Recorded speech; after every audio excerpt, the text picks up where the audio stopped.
My name is Sandra Allen, and I am going to be giving you a summary presentation of Chapter 16 as it was written in the book on video games.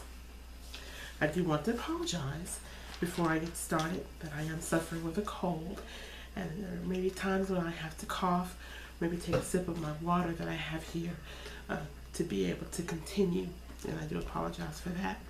This is for Professor Carrie Martin's class, Comms 532, and we'll get started. Video games. Facts. Why study video games? Well, 72% of American households play computers and video games. 55% of the gamers play on mobile phones and other mobile devices. Video game hardware and games generate billions in revenue each year. New gaming devices and games are pushing the boundaries of creativity and technology. Video gaming is a multi-billion-dollar industry. Its cultural penetration far belies its roots in entertaining mental exercises for overeager engineers. Video games include a variety of hardware and software, as well as multiple delivery and distribution models. In monetary terms, the games are easily competitive with the largest media. For example, the opening day sales of Call of Duty Black Ops exceeded $360 million worldwide, easily exceeding the largest ever weekend movie gross through mid-2012 and the first day sales of the final book, Harry Potter book. The term video games includes all games with visual and usually an audio stimulus. They're played through a digitally mediated system and available as software for other digital systems. For example, home computers, mobile computers, tablets, iPads, standalone systems like arcade cabinets, and software for gaming-specific systems or platforms. A microprocessor may be shared with other functions in the device. Recent controllers enables users to feel the effects of the game, as well as accelerometers that detect the movements of the controllers themselves. For instance, when at the arcade, if you ride the motorcycle game, and you're riding along a motorcycle, so when you're going into a curve, the motorcycle turns into the curve, and so you're forced to, it's almost as if you're actually living the experience, so you feel that. So that's what that statement means. Over the past 50 years, video gaming has advanced hand in hand with the increases in computing power. Sharper graphics games have pushed the boundaries of computer processors. During the early creation on large mainframe computers, video games evolved through a variety of platforms, including standalone arcade-style systems, machines, personal computers, and dedicated home gaming platforms. Video games have partnered and showcased characters. Video game characters have now branched out into books and movies, such as that of Lara Croft. Some observing the history of video games have divided it into 7, even 14 different phases. However, many can be collapsed into just a few broader areas. And some refer to current generation of home gaming consoles as the 7th generation since the release of the first generation Magnavox Odyssey. Handhelds were often said to be in the third or fourth generation. We get the first video game. Where did we get it? Well, it came from a nuclear physicist by the name of Willie Higginbotham, who worked for the Department of Energy, and he had experimented with a simple tennis game for which he had developed an analog computer. In the early 1970s, dedicated gaming consoles began to appear. The first that being said, as before, starting with the Magnavox Odyssey in 1972. It was built on switches rather than a microprocessor. Analog components also to be used in playing the video portions of the game, such as dice, play money, and plastic overlays for a common touchpad. Also, the first home video game was Pong, which was developed by Bushnell's Atari. It contained only one game.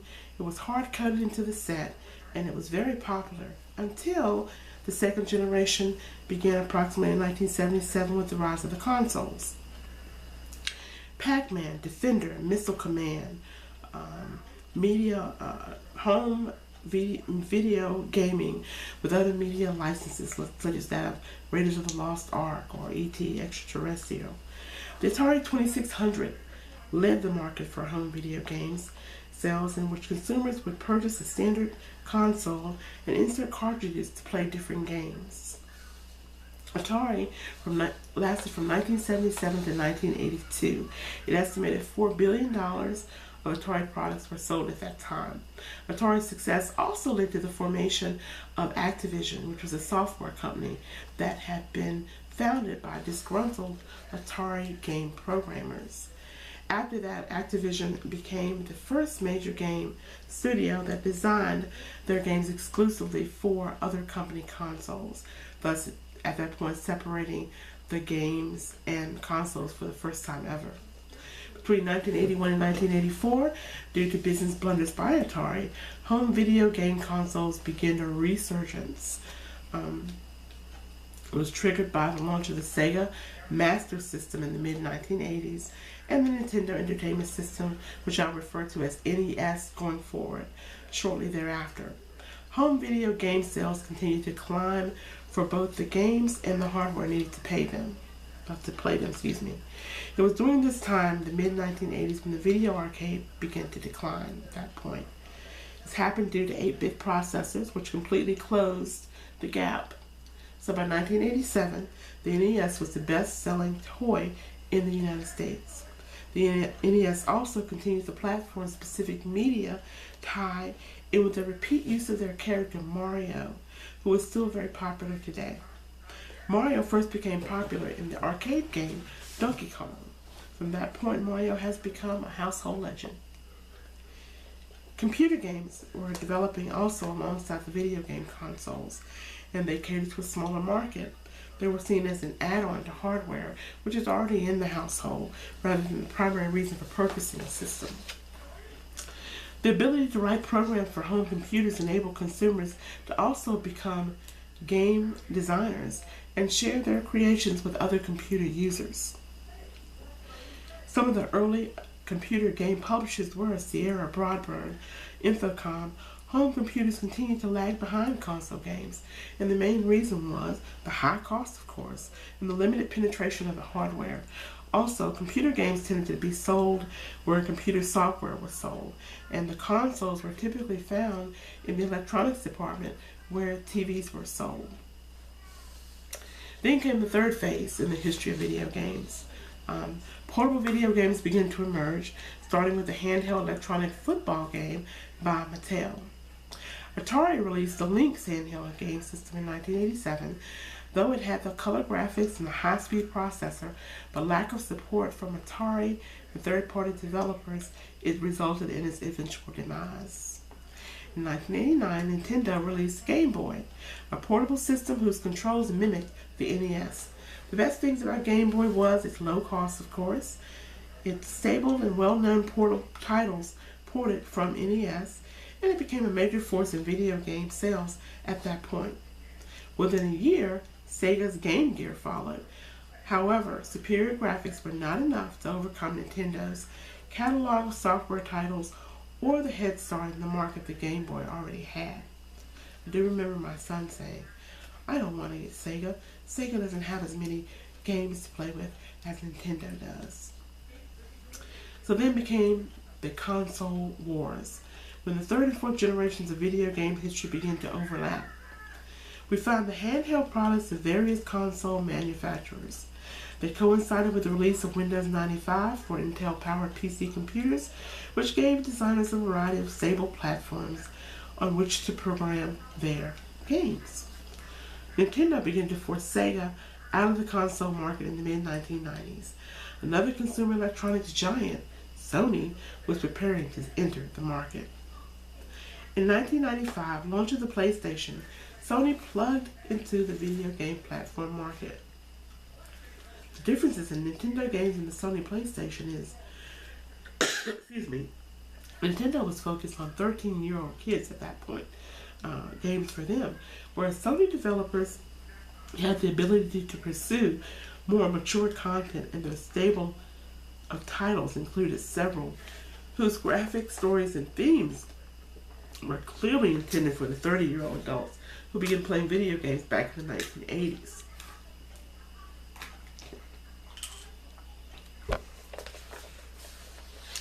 In 2001, Sega admitted defeat in the hardware area and focused instead on software.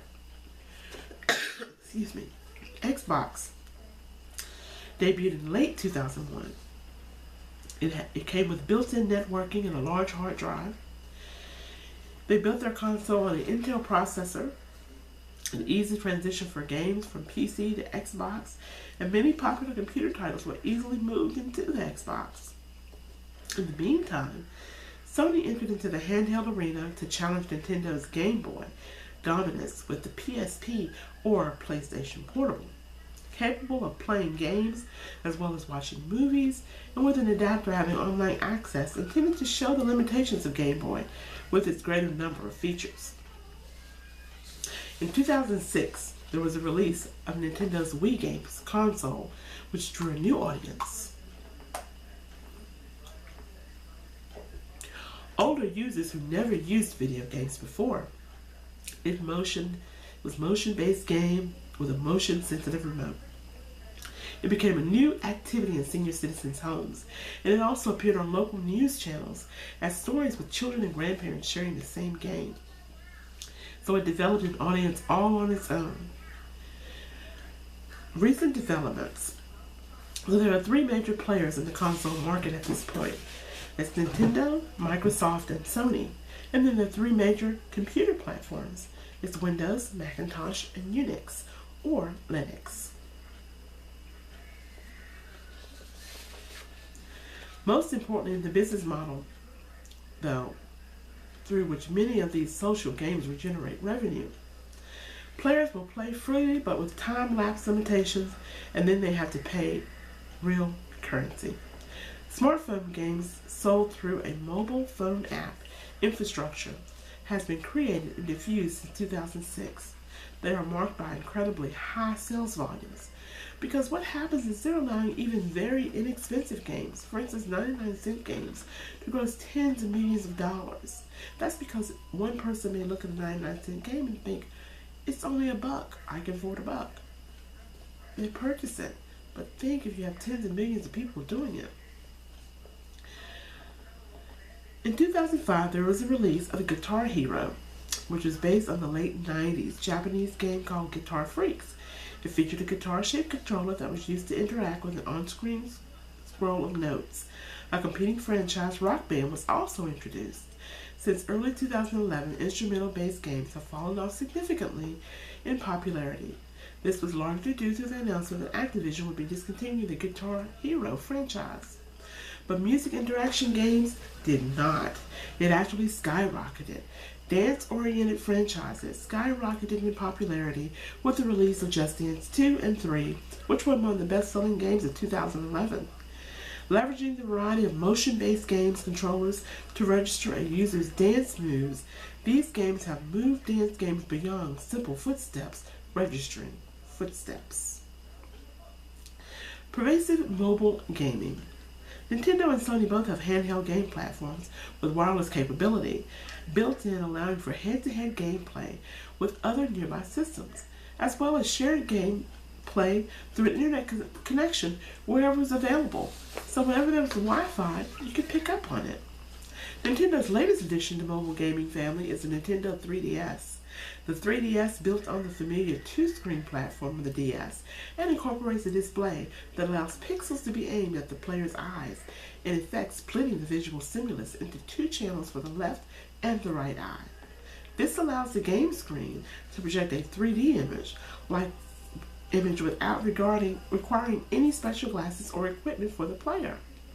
To date, no manufacturer has successfully developed a similar system for multiple player views or larger displays like televisions.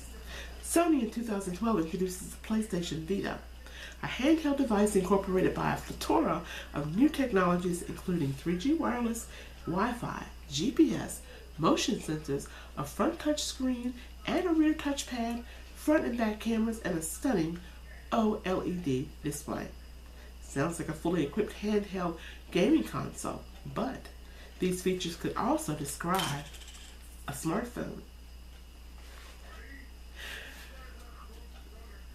In current status and conclusion, there have been new platforms since 2006, although 3 major platforms have received upgrades to their current configurations. To name a few, Microsoft's Kinect upgrade to Xbox. 2011, Nintendo announced a successor to the Wii called the Wii U. It was a faster processor with a tablet controller. The 2011 U.S. sales of video games totaled slightly more than $17 billion, of which approximately $5.5 billion were console sales. Some things we should be watching. Watchers have looked to Microsoft to introduce a handheld gaming to compete with platforms for Nintendo Game Boy and Sony PSP. So while watching Microsoft in anticipation of a handheld device, Apple's iPhone has stormed forward to snag a significant share of the mobile gaming marketplace.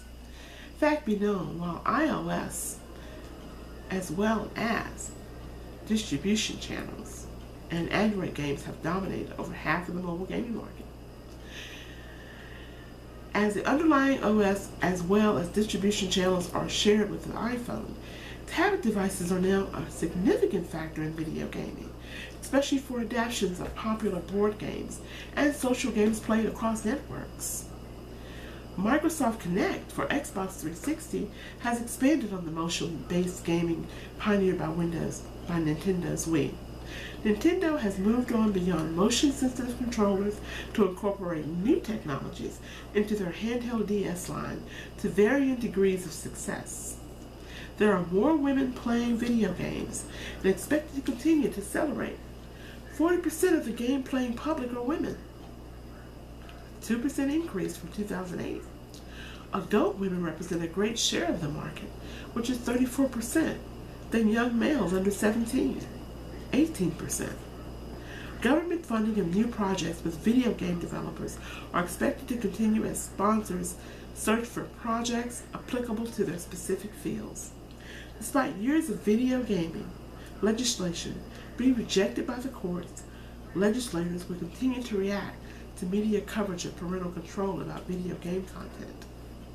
One of the things that I did not cover was also covered in the text was the regulatory, how they're regulating these games to make sure that the games are age appropriate. There's a rating system that's been put on these games since mid-80s, actually. On this computer game here, it says E for everyone. So it's actually, it's safe for the kids. They're concerned about different explicit things being in there that's not age appropriate. So that's one of the things that I did not cover, but it's certainly been covered in our chapter. There was a sustainability clause in our text as well at the end of chapter 16, and it stated that the video game industry took a bipolar approach to sustainability because the consoles and the computers in general are made up of dangerous materials extracted in way profoundly unfriendly to the environment and rarely recycled. I would suggest in the near future that due to this, that they will rise to the challenge. With everything going green, they have to at least come up with a way to properly recycle these products. And in conclusion, I do want to show you some of the other things that I had that I still have around here. I have this Sega Genesis game, another Sega Genesis here, the very first Genesis, Shaq Fu. I had here. My son also had, there was one that he had that I really didn't like, and we ended up taking that from him. We actually still have that around. It's the Sega Genesis Street Fighter, which was one of the ones, and I think this is before they started with the, I don't see anything on here about age appropriate. So we did take that from him. We didn't allow them to have some of